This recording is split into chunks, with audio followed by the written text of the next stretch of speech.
livro de Apocalipse. Apocalipse capítulo 2, o verso 1 em diante. Nós vamos ministrar a ceia no Senhor no final. Eu vou pedir a você, olha aqui para mim um pouquinho. Não deixa que nada tire a tua atenção nesse culto. Já falei aqui, uma das grandes estratégias de Satanás, descrita por Jesus na parábola do semeador. A semente cai, vem as aves e roubam. E muitas vezes a ave está sentada do lado de você. Muitas vezes essa ave que vem e rouba a semente é o teu vizinho da cadeira. Então, espere um pouquinho para ir no banheiro. Não comente, não converse. Deixa Deus tratar com cada um. E não perca nenhum detalhe daquilo que Deus quer te ensinar, quer nos ensinar nesta noite, em nome de Jesus. Amém. Mensagem desta noite, para quem vai anotar, para você que está em casa: o sono que mata. Apocalipse capítulo 2, ao anjo da igreja em Éfeso, escreva. Observe que o princípio do versículo 1 é uma ordem de Jesus. Jesus conversando aqui com o apóstolo João, que estava lá na ilha de Patmos. E este texto, esta carta, este livro foi escrito mais ou menos entre 85 e 92 depois de Cristo. Então João é deixado lá para morrer, e Jesus aparece para ele e entrega para ele a revelação dos últimos dias. Então, nesse princípio de versículo, ao anjo da igreja em Éfeso escreva. Então Jesus olha para João e diz: João, escreva à igreja de Éfeso. Amém? Então, o que Jesus pediu para escrever à igreja de Éfeso? Estas são as palavras daquele que tem as 7 estrelas na sua mão direita, anda entre os 7 candelabros de ouro. Ele estava falando dele mesmo, ele estava falando de Jesus. Verso 2: conheço as suas obras, o seu trabalho árduo e a sua perseverança. Observe que aqui Jesus começa a elogiar a igreja. Fala comigo, elogiar. Jesus diz: eu conheço o seu trabalho árduo, eu conheço as suas obras, eu conheço a sua perseverança. Eu sei que você não pode tolerar homens maus, que pôs à prova os que dizem ser apóstolos, mas não são, e descobriu que eles eram impostores. Jesus aqui elogia a igreja de Éfeso. Jesus diz que eles tinham boas obras, que eles tinham um bom trabalho e que eles tinham perseverança. Jesus diz que eles peneiraram falsos apóstolos, falsas doutrinas. Aleluia! Você tem perseverado e suportado sofrimentos por causa do meu nome e não tem desfalecido. Jesus diz que aquela igreja estava sendo perseguida por causa do nome de Jesus, mas mesmo sendo perseguida, a igreja não desfalecia. Como é bom, como seria bom ouvirmos esses elogios hoje. O verso 4, no verso 4, nós não lemos mais um elogio, nós lemos um alerta, nós lemos uma chamada de atenção. O verso 4 diz: contra você, porém, tenho isto: você abandonou o seu primeiro amor. Contra você, porém, tenho isto: você abandonou o seu primeiro amor.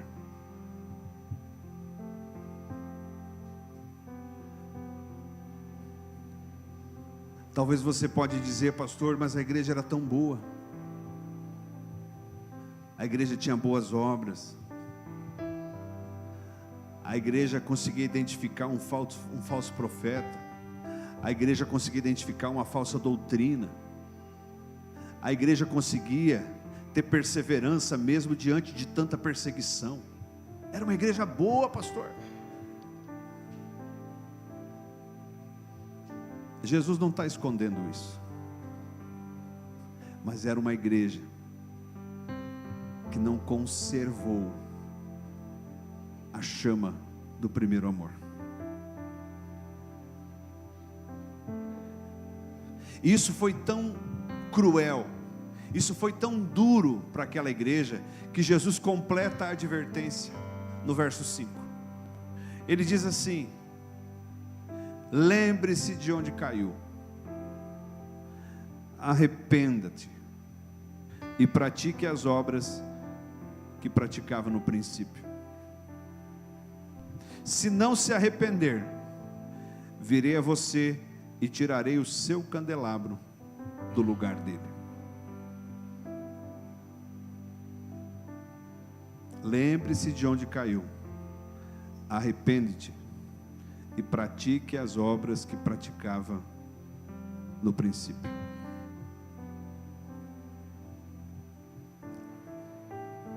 Guarda aí no seu coração o que Jesus está ensinando. Ao mesmo tempo em que ele elogia as obras no verso 2.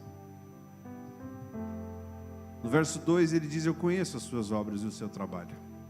Eu conheço a sua perseverança. No verso 5 ele diz: tem obras que você não faz mais. Tem obras que você não consegue mais fazer como eu quero que você faça. Porque você perdeu o primeiro amor.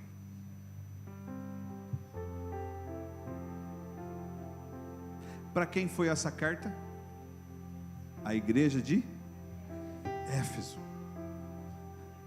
No ano 90, mais ou menos depois de Cristo. No ano 60, mais ou menos, foi escrita uma carta aos Efésios. Volta lá então comigo. Efésios, capítulo 5. Logo, a igreja de Éfeso, que Jesus manda avisar, é esta aqui, que Paulo escreve. Mas Paulo escreve mais ou menos 30 anos antes. 30 anos antes. Então 30 anos antes, eles já receberam um aviso.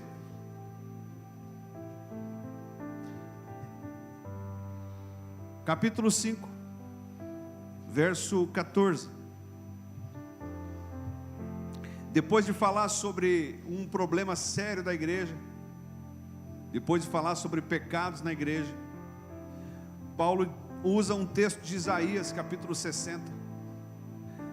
Por isso é que foi dito, verso 14 eu estou lendo. Por isso é que foi dito: desperta, ó tu que dormes, levanta-te dentre os mortos, e Cristo resplandecerá sobre ti.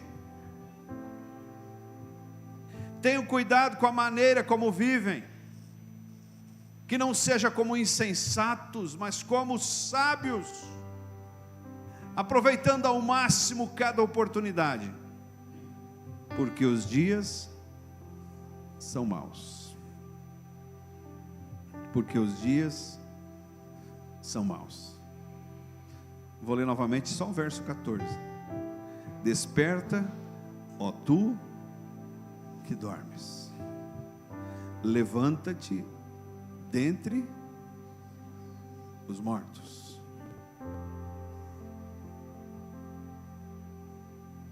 Logo, o que Paulo está dizendo é que aquele povo não estava dormindo, mas estavam mortos. Esta mensagem, ela não é sobre sono físico. Esta mensagem não é sobre bocejar. Esta mensagem não é, como diz o meu sogro, que depois do almoço parece que tem areia no olho, né? Ele fala, já me caiu a corama no olho. Não é sobre esse sono, mas sobre um outro tipo de sono que nos mata. E Paulo está dizendo, desperta, ó tu que dormes, levanta-te dentre os mortos. Então o que Paulo nos ensina aqui é que aquele que dormiu espiritualmente, na verdade está morto. Ora, seria coincidência que 30 anos depois de uma carta, o próprio Jesus aparece para um outro apóstolo e manda escrever uma outra carta para a igreja de Éfeso, a mesma igreja? Eu não acredito que seja coincidência. Eu acredito que o que João escreve em Apocalipse para o mesmo povo é um alerta relacionado aos frutos que já floresceram. O que o livro de Apocalipse está dizendo, que aquela igreja, ela era uma igreja cheia de obras, era uma igreja até cheia de perseverança, mas era uma igreja que estava prestes a morrer, se não voltasse ao primeiro amor. O que João está dizendo no livro de Apocalipse, são os frutos de um povo que continuou dormindo e não acordou, e estava prestes a morrer de maneira física, de maneira espiritual. O que João está alertando, por meio da carta à igreja de Éfeso, é de que existia um povo que precisava voltar e descobrir aonde havia caído. Onde havia caído?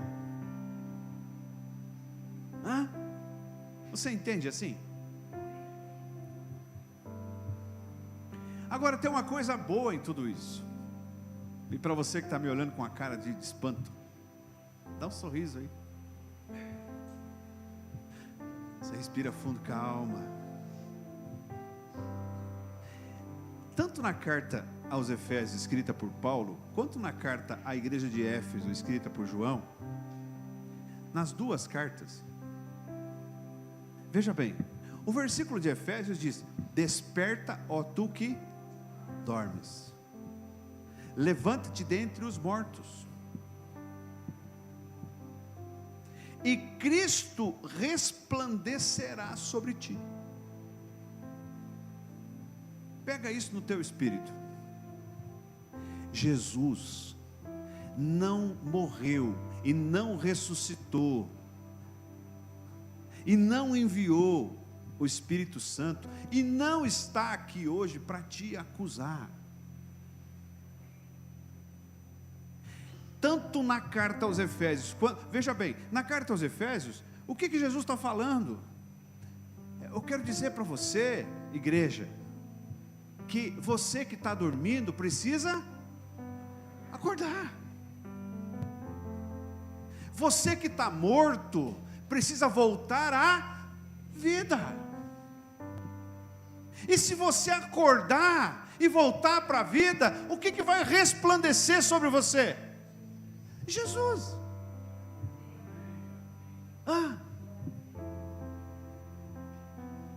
Irmãos, sabe como é que é o nome disso? O nome disso é graça. Graça. Sabe o que é graça, irmão Luciano? Graça é aquilo que cai, que recai sobre mim e eu não mereço. Eu não mereço. Se você sair daqui, não vai acontecer em nome de Jesus. Se você sair daqui e for ali no estacionamento e ver que teu carro foi roubado, e a polícia pegar o ladrão, esse ladrão vai ser preso, vai responder criminalmente, pode ficar anos na cadeia. Se ele chegar lá na delegacia e falar para o delegado: ô delegado, me solta porque eu estou arrependido, o delegado vai soltar ele? Não vai. Aí ele vai lá para o juiz vai olhar para ele e vai falar: olha, cidadão, olha aí, corintiano, eu não podia perder a oportunidade. Oh. Foi podre essa? Foi podre. Foi podre. Ô flamenguista, melhorou agora? O juiz vai falar assim: ô cidadão, ô gadareno, eu até acredito que tu está arrependido, mas vai ficar 10 anos na cadeia. O que Jesus vem me ensinar é que Ele olha para nós hoje com graça. Ele olha para nós cheios de pecados e não nos acusa.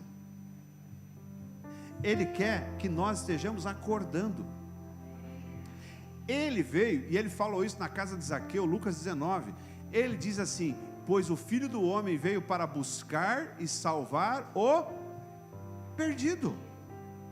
Se você tiver coragem, bota a mão aqui no teu coração e fala: sou eu esse perdido. Sou eu. Então Ele veio, Ele não veio para condenar o mundo, Ele veio para salvar o mundo. Você sabe qual é a maior frase que o inimigo coloca na cabeça das pessoas? Você não tem mais jeito. Você é um caso perdido.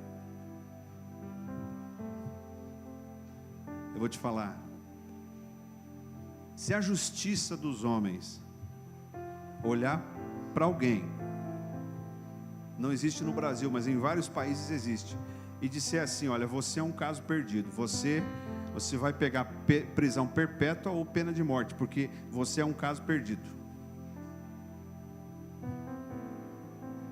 Pode alguém próximo de você acusar você e falar: não acredito mais em você nunca mais. Pode as pessoas terem toda a razão de jogar um monte de culpa sobre você, e você realmente fez aquilo que elas estão falando. Para Jesus, você não é um caso perdido.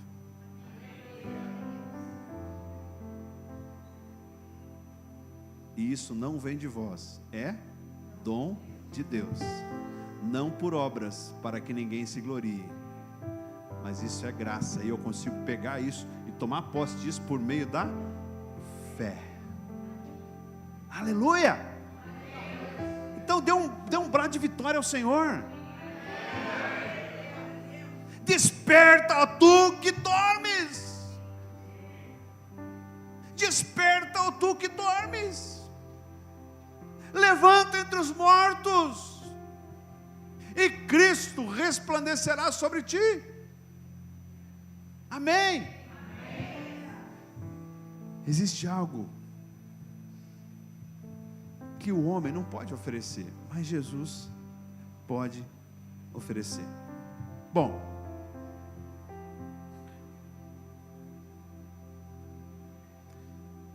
sobre dormir, e eu falei que o título dessa mensagem é O Sono que Mata.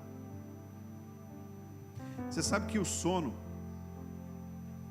ele é bom, ele é revigorante, ele é necessário para todos nós.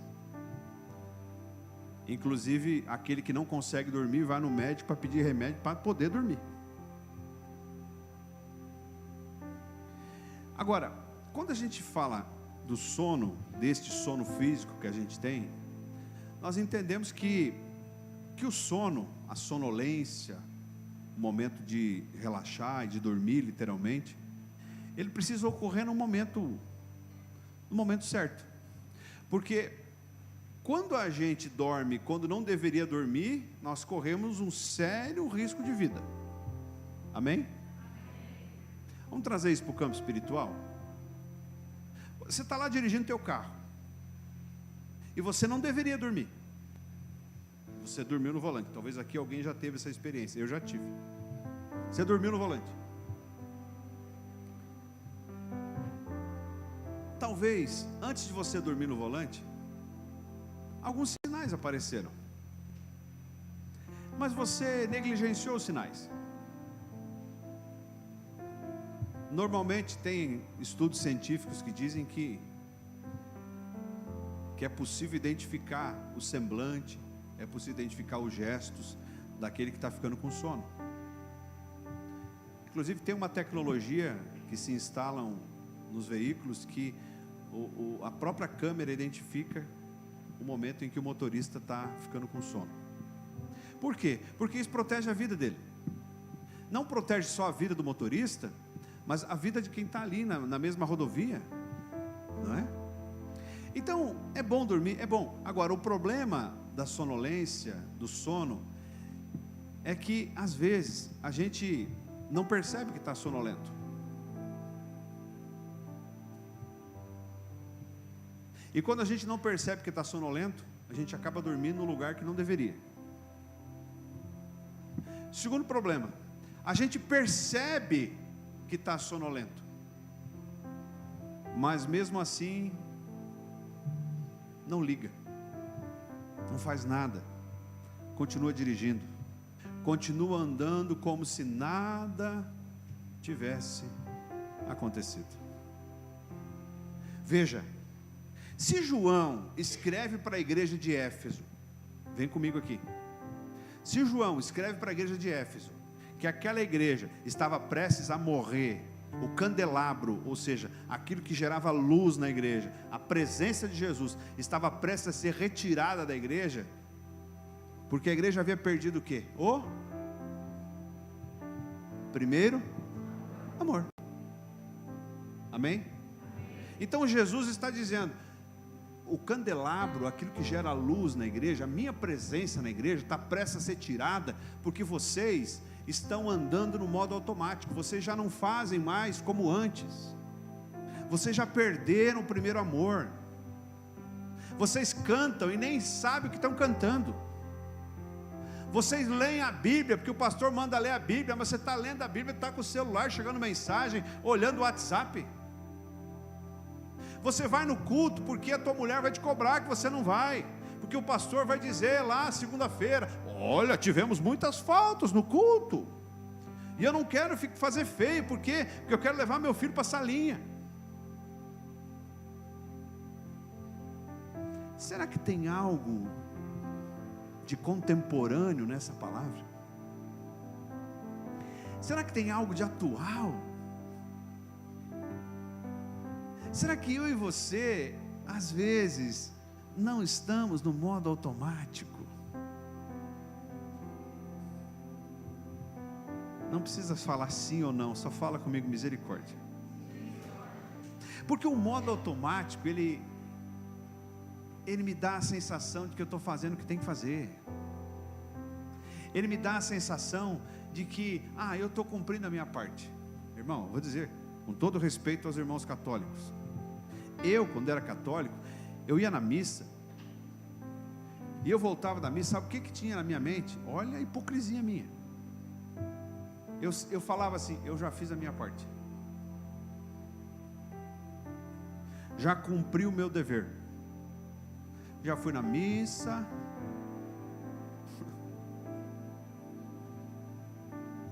não é por aí,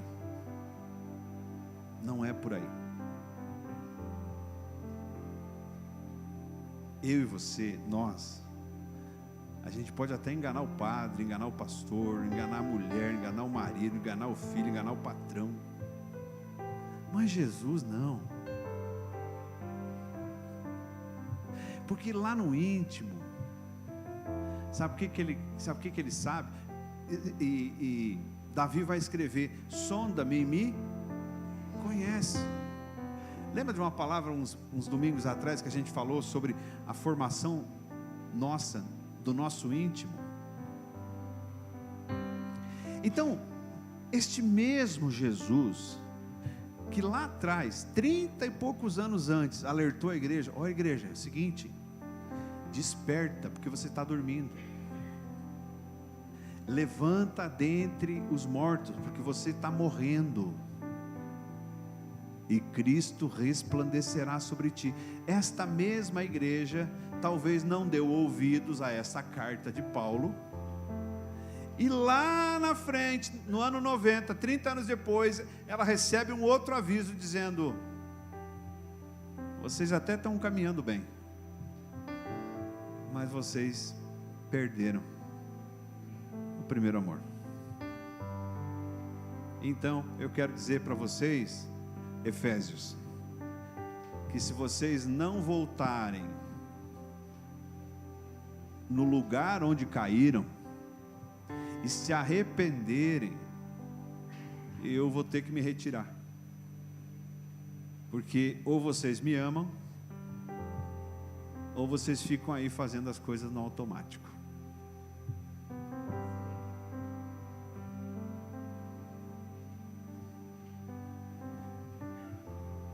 O sono mata. O sono não mata só a gente de forma espiritual, irmãos. O sono mata a gente na família, no trabalho. Quando nós aceitamos a Jesus, nós nos tornamos templo do Espírito Santo. Logo, aquilo que mandava em mim, que era a carne, já não manda mais. Aquilo que manda em mim agora é o Espírito. Então esse sono, ele não é um sono físico da carne, ele é um sono do Espírito.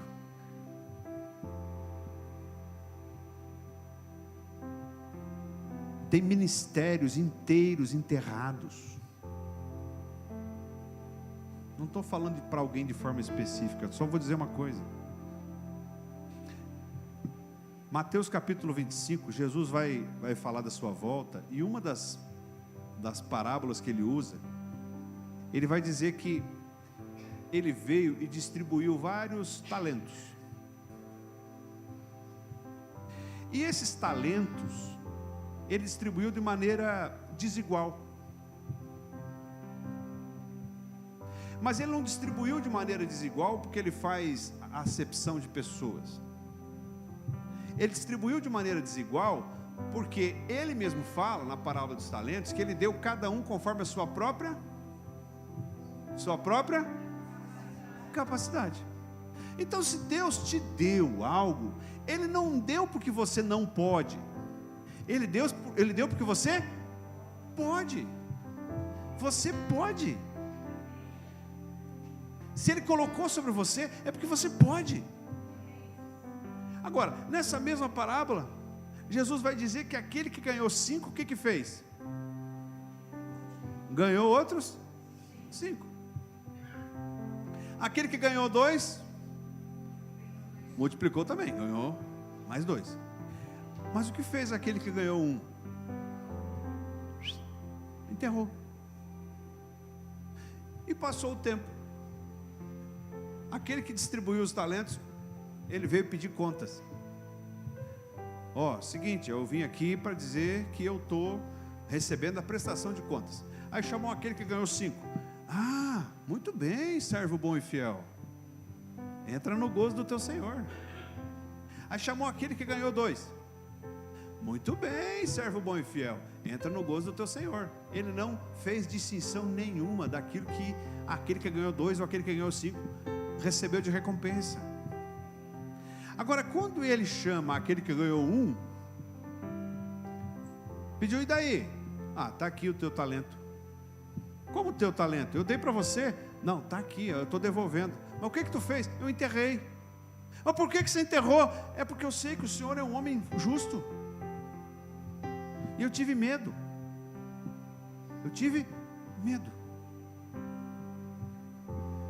E Jesus diz: servo mau e negligente. A afaste-se de mim.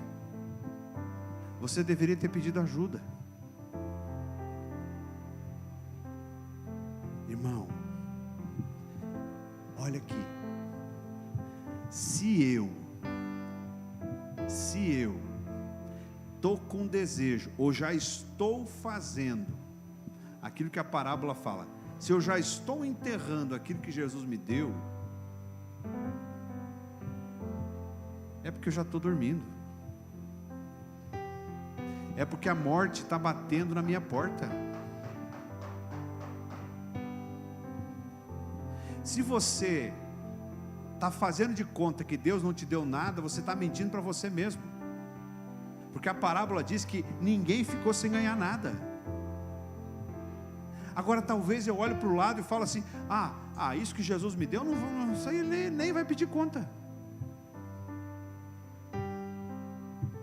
Primeiro, Ele te deu uma boca, Ele te deu palavras, Ele te deu 2 braços para abraçar as pessoas. Essa semana a gente presenciou lá, não posso falar onde, uma gritaria dentro de casa, e pai xingando a filha, e filha xingando o pai, palavrão e tal. E eu fiquei pensando, como a palavra destrói e constrói. Aí Deus nos deu saúde. O que eu estou fazendo com a minha saúde? Deus nos deu 2 joelhos, eu nunca ajoelho para orar. Vou falar uma coisa que talvez eu não deveria. Deus me deu uma vida espetacular, uma renda linda, e eu venho aqui e dou 50 pila. Não é isso que vai te levar para o céu. Deus me deu uma casa fantástica, mas eu não quero saber de receber ninguém em casa. Ou então Deus me deu uma casa humilde, e eu falo assim, não, eu não vou convidar ninguém para vir lá em casa, porque minha casa é muito humilde. Irmão, para de enterrar aquilo que Deus te deu. Para. Deus te deu condições de trabalhar, glorifique o Senhor, para de reclamar do trabalho, bota a culpa no governo. Pode ter culpa, pode, mas eu preciso olhar para mim primeiro. O que eu estou fazendo? Desperta, ó tu que dormes, levanta-te dentre os mortos. Jesus quer resplandecer sobre você. Hoje é dia de começar de novo. Talvez essa semana mesmo tu pisou na bola em algo, e está triste agora, cabisbaixo, por algo que você acha que não tem mais jeito. Tem jeito sim. Você que está aqui talvez ouvindo essa palavra, ouvindo na igreja pelas primeiras vezes, você ainda não teve uma experiência genuína com Jesus. Talvez essa palavra de João, voltar ao primeiro amor, talvez ela não seja para você, porque ninguém consegue perder o primeiro amor se nunca teve. Amém? Agora, aquele que já teve, este perde. Jesus não manda ninguém despertar se este não dormiu. Então, você que não entregou a tua vida para Jesus, você ainda tem uma válvula de escape chamado tempo da ignorância. E este tempo da ignorância, Deus não leva em conta. Mas por outro lado, eu quero dizer para você que hoje este tempo termina para você.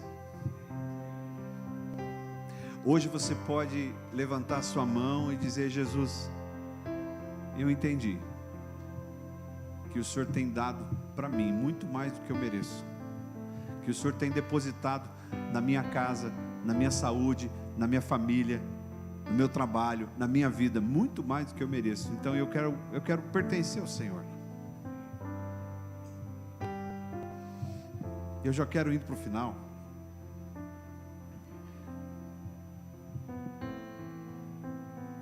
Ninguém pega no sono ou dorme de repente. Veja, A sonolência espiritual que leva ao sono e que leva à morte, ela não é... Ou seja, se você estava domingo passado no culto, queimando na presença do Espírito Santo, não é na segunda-feira que você apagou. A estratégia de Satanás é gerar o quê? É gerar sonolência aos poucos. Aos poucos. Acho que foi, onde é que eu falei, ninguém tropeça em montanha? Foi na célula, né? Então às vezes a gente fala assim, é só uma pedrinha. Dormi um pouquinho, sonolência leve. Não, é só mais uma tropeçadinha. Aí tu deu mais uma sonolência. De repente você está ficando sonolento, está quase pegando no sono, não percebeu.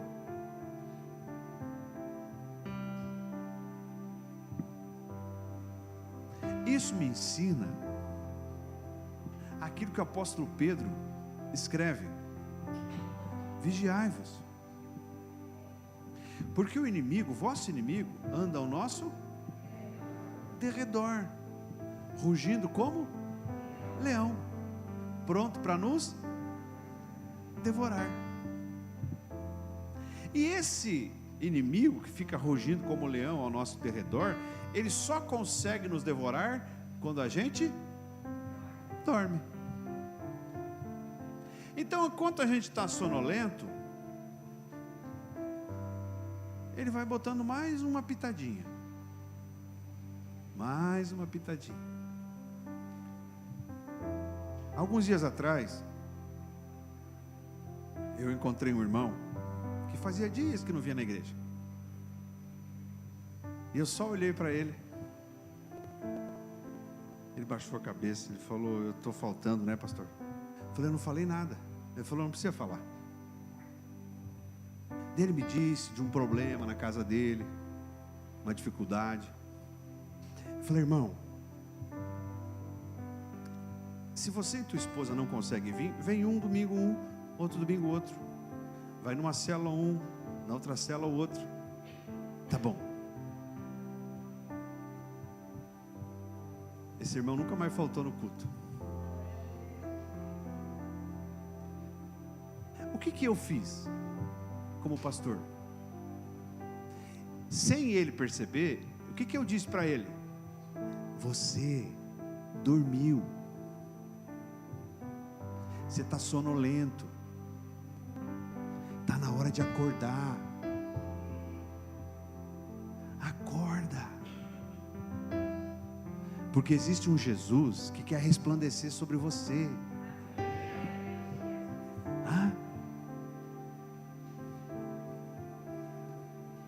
E é o que Ele está fazendo com todos nós nesta noite.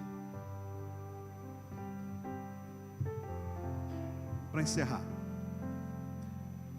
eu vou te dar 4 conselhos. Se você quiser obedecer, se quiser levar para a sua vida. Se não, pastor, não quero nada disso. Não tem problema. Não tem problema para mim, para você tem. Primeiro conselho: vigie a sua sonolência. Sabe quando você vai no médico? Você vai lá no médico, e aí você vai fazer uma consulta, porque um tempo atrás mesmo eu andava com muita dor no estômago e tal, fui consultar com um gastro, né? Ele me examinou e tal. Quando terminou a consulta, o que ele me pediu? Exame. Então eu fiz lá uma endoscopia, fiz exame de sangue, fiz ecografia, né? E levei para ele, ali foi o tratamento. Então, quando eu sinto que eu estou ficando sonolento, o que eu tenho que fazer? Exame. É no médico, pastor? Não daquele da clínica, é no médico dos médicos. Vai fazer um exame com ele. Eu vou falar daqui a pouco. 1 Coríntios capítulo 11. Paulo vai dizer: examine-se, pois, o homem a si mesmo. Irmão, se eu não fizer isso, quando eu menos espero, eu estou dormindo. Então dá uma olhadinha constantemente. Tenha coragem de dizer: Senhor, faz um exame aqui. Como é que eu estou? Eu estou bem? Tenho certeza que Ele vai falar contigo. Tenho certeza. Tenho certeza. Então vigie a sonolência. Primeiro conselho. Segundo conselho: lembre-se sempre, ou nunca se esqueça, que a sonolência leva à morte. Por isso, fuja dela. Não brinque com fogo.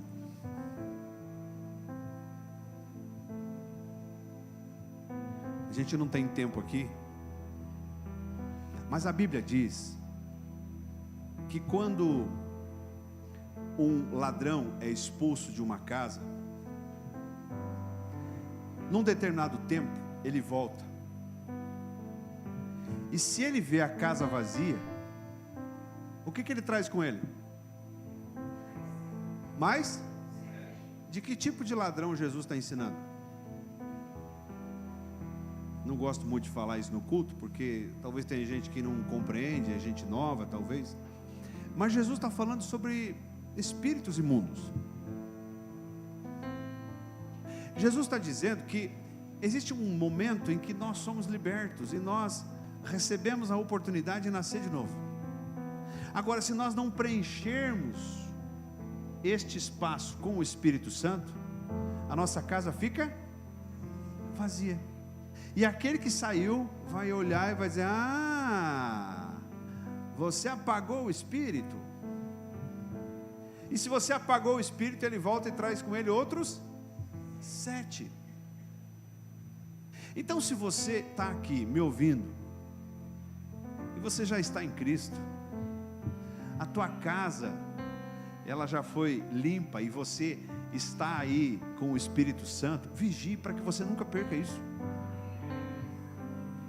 porque terrível coisa é, terrível coisa é um homem ou uma mulher caído depois de conhecer a Jesus.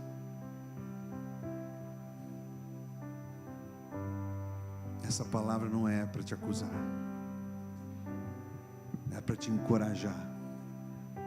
Se você está caído, lembra-te de onde caiu, arrepende-te, e Cristo resplandecerá sobre ti. Se você está firme, o conselho que eu te dou: nunca esqueça que a sonolência leva à morte. Terceiro conselho: se já dormimos, é hora de despertar. É hora de despertar. Muitas vezes, irmãos, a gente acha que não está dormindo e já está dormindo. E tem muita gente que dorme com o olho aberto. Vou fazer uma pergunta para você. Uma. Você gasta mais tempo orando e lendo a Bíblia ou na rede social? Não responda para mim. Não responda para mim. Responda para você. Você gasta mais tempo orando e lendo a Bíblia ou navegando na rede social? Só uma. Não vou fazer outra. Se a tua resposta é rede social, eu tenho uma notícia para te dar. Tem uma musiquinha que fala, né? Eu tenho uma notícia para te dar. Você está sonolento. Não, pastor, eu estou lá na rede social, mas eu estou assistindo vídeos eu estou assistindo, estou seguindo uns pastores. Sobre isso, eu quero dizer para você: cuidado com mesas e mesas e mesas e mesas que você come. Tem gente que segue 50, 60, 70 pastores diferentes. Não estou dizendo que eles estão pregando heresia, mas vai chegar um momento que você vai virar, o teu cérebro, a tua cabeça vira uma confusão, que você não entende mais, você não compreende mais a linguagem da tua casa, você não sabe mais o sabor da tua mesa, você não conhece mais o tempero da comida do lugar que você senta. Vigie isso. Pastor, então você está me proibindo? Eu não estou proibindo você, eu estou te aconselhando. Você está numa igreja sadia, que oferece vários ministérios, e você pode se envolver.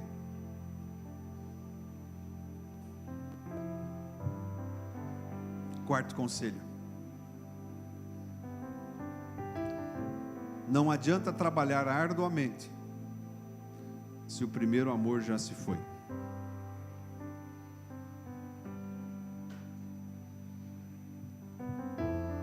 Se o primeiro amor já se foi.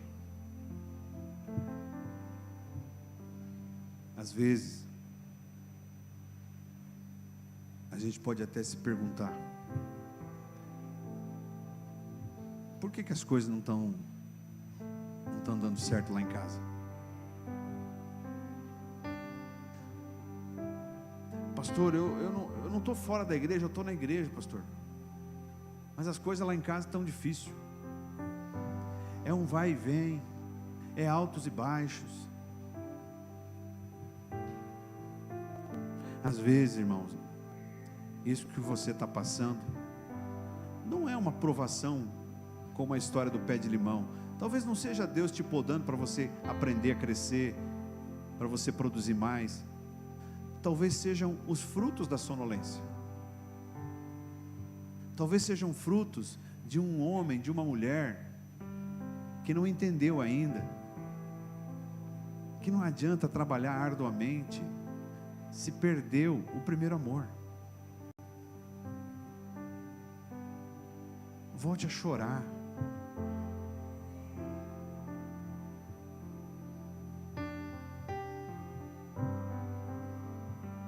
Volte a chorar. Quanto tempo que você não chora mais na presença dele?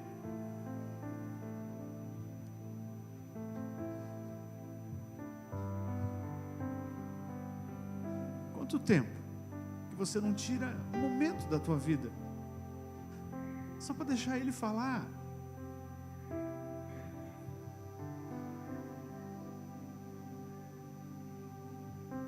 Não tenha medo de se quebrantar. Eu vou na igreja, daí tocou louvor, irmão, eu choraria o louvor inteiro aqui.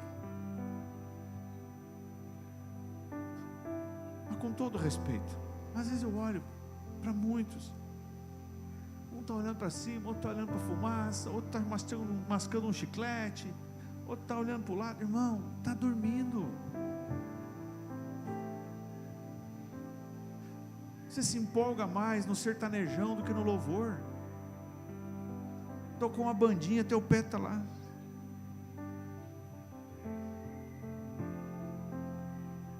Ah, tocou um louvor, está na metade da música, tu já... Alexa, passa a música. Ah.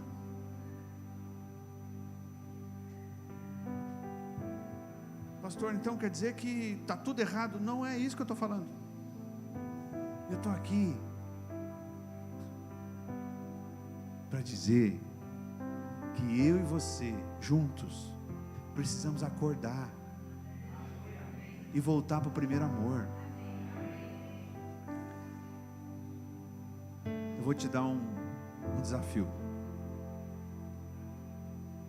Semana que vem, domingo, hoje é dia 3, então domingo, dia 10. Domingo que vem, dia 10, é o último dia para a inscrição do encontro. Nós estamos aqui na igreja hoje em praticamente 200 pessoas. Se cada um de nós fizer uma visita, um convite para o encontro, se cada um de nós dobrarmos o nosso joelho, jejuarmos e pedimos ao Senhor que nos use. Esse encontro vai ter um problema, não vai ter lugar para levar o povo. Mas eu não posso, pastor, eu não consigo. Por que você não consegue? Você sabe do que chamaram Pedro e João? De bêbados, iletrados, burros. Eles não sabiam ler e escrever, mas eles eram cheios do Espírito Santo. E por onde eles passavam, a sombra deles se projetava, as pessoas levavam os doentes e ali eram curados. Então para de arrumar desculpa que você não pode. O que eu e você precisamos é acordar. Acorda, para de dizer não para as coisas que estão batendo na tua porta. Para de dizer não para as oportunidades de Deus que têm sido oferecidas a você. Para de lembrar da coisa do passado. Ah, pastor, eu fui ferido lá. Eu entendo que você foi ferido talvez. Eu entendo que você está magoado. Mas chega, começa de novo. Desperta, ó tu que dormes, e Cristo resplandecerá sobre ti. Amém? Olha para quem está ao teu lado e diga assim: levanta. Fique de pé.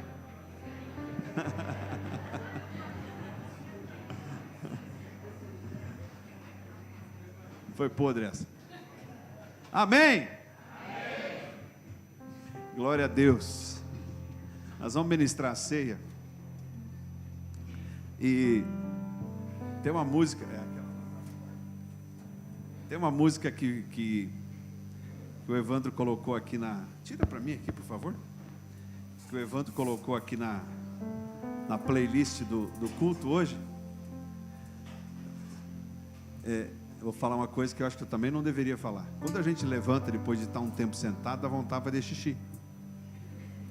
Então, se deu vontade, espera um pouquinho, você não vai desmaiar.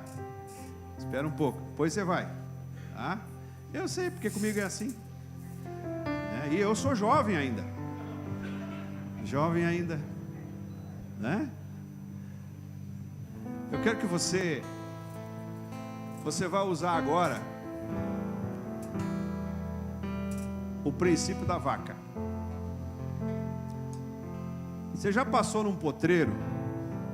Estava a vaca lá, Alcino, paradinha, e ela estava lá assim, ó. O que ela estava fazendo? Ela estava ruminando a comida que ela tinha acabado de comer. No reino espiritual, a gente tem que usar o princípio da vaca. Porque às vezes a gente ouve, vai embora e não pensa no que ouviu. Amém? Enquanto a gente louva, vamos fazer isso. Deixa Deus olhar para você, deixa Deus falar com você, deixa Ele te mostrar áreas que talvez você tenha estado sonolento. E depois, juntos, vamos participar da ceia do Senhor, em nome de Jesus.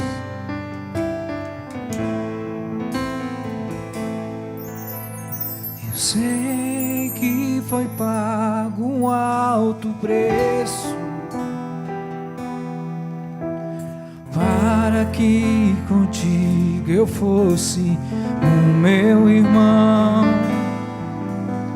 Quando Jesus derramou sua vida, Ele pensava em ti, Ele pensava em mim, pensava em nós.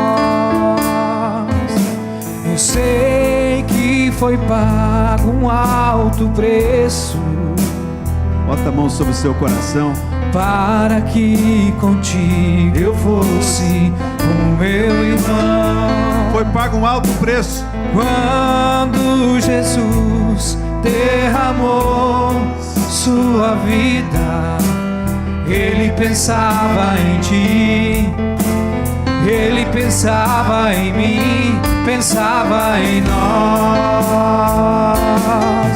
e nos via redimidos por seu sangue,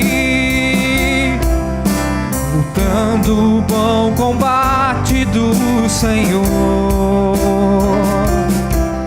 lado a lado trabalhando sua igreja, edificando e rompendo as barreiras pelo amor.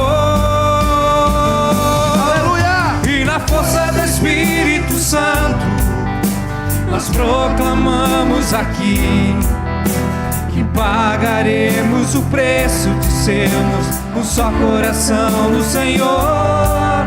E por mais que as trevas militem e nos tentem separar, com nossos olhos em Cristo, unidos iremos andar. Eu sei que foi pago um alto preço para que contigo eu fosse o meu irmão. Quando Jesus derramou sua vida, ele pensava em ti, ele pensava em mim, pensava em nós.